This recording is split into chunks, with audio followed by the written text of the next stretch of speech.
మీ బిడ్డ చంద్రబాబును మరో ప్రశ్న కూడా అడిగాడు. అయ్యా చంద్రబాబు, 3 సార్లు ముఖ్యమంత్రిగా చేశావు అని చెప్పుకుంటావు, 14 ఏళ్ళు ముఖ్యమంత్రిగా పరిపాలన చేశావు అని చెప్పుకుంటావు. మరి ఎన్నికల ముందు ఆ 3 సార్లు ఎన్నికల మేనిఫెస్టో అంటూ రంగురంగుల కాగితాలు ఇచ్చావు. ప్రతి ఎన్నికల సందర్భంలోనూ ఈ 3 మేనిఫెస్టోలను ప్రతి సందర్భంలోనూ ఇచ్చావు. ఆ తర్వాత ఎన్నికలు అయిపోయిన తర్వాత ఒక్కసారైనా కూడా ఇలా నాలా పబ్లిక్గా నీ మేనిఫెస్టో చూపించి ఇదిగో నేను చెప్పిన మేనిఫెస్టోలో ఇచ్చిన హామీలు ఇదిగో నేను నెరవేర్చా అని కనీసం నీ మేనిఫెస్టోలో నీవు చెప్పింది కనీసం ఒక్కటంటే ఒక్కటైనా కూడా చేశాను అని చెప్పి కనీసం ఇలా మేనిఫెస్టోను పబ్లిక్గా చూపించే కార్యక్రమం కనీసం ఒక్కసారైనా చేసావా నీ 14 ఏళ్ల ముఖ్యమంత్రిగా పదవిలో ఉంటూ?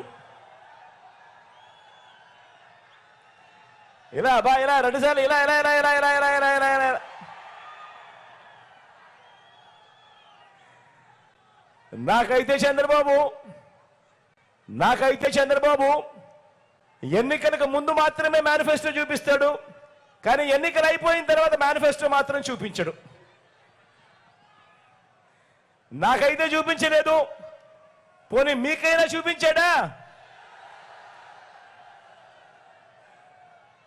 అసలు మేనిఫెస్టో కాపీలైనా చూపించే దమ్ము, ధైర్యం, నిబద్ధత నీకుందా చంద్రబాబు అని అడుగుతా ఉన్నాను.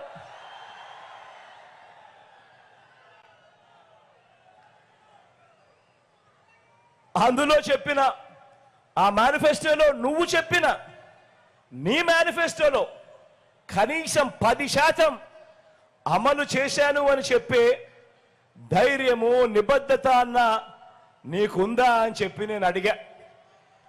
నాకు సమాధానం చెప్పడం లేదు. పోనీ మీకైనా సమాధానం చెప్పాడా అని అడుగుతా ఉన్నా. పోనీ ఇంకో ప్రశ్న కూడా ఇదే పెద్ద మనిషి చంద్రబాబు నాయుడిని అడిగా.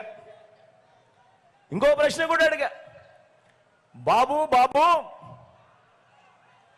చంద్రబాబు 3 సార్లు ముఖ్యమంత్రి అని చెప్పుకుంటావు, 14 ఏళ్ళు ముఖ్యమంత్రిగా పరిపాలన చేశానని కూడా చెప్పుకుంటావు. మరి ముఖ్యమంత్రి అయిన మీరు, 14 ఏళ్ళు ముఖ్యమంత్రిగా చేసిన మీరు నిజంగా మీ మార్క్ అంటూ గ్రామంలో కానీ, పేదల గుండెల్లో కానీ, సామాజిక వర్గాల్లో కానీ, అభివృద్ధిలో కానీ ఆ పేదలకు మంచి చేసి చూపించి ఉంటే, ప్రజలకు ఏమైనా మంచి చేసి ఉంటే, మరి నీకు 3 పార్టీలతో పొత్తెందుకయ్యా చంద్రబాబు అని నేను అడుగుతా ఉన్నాను.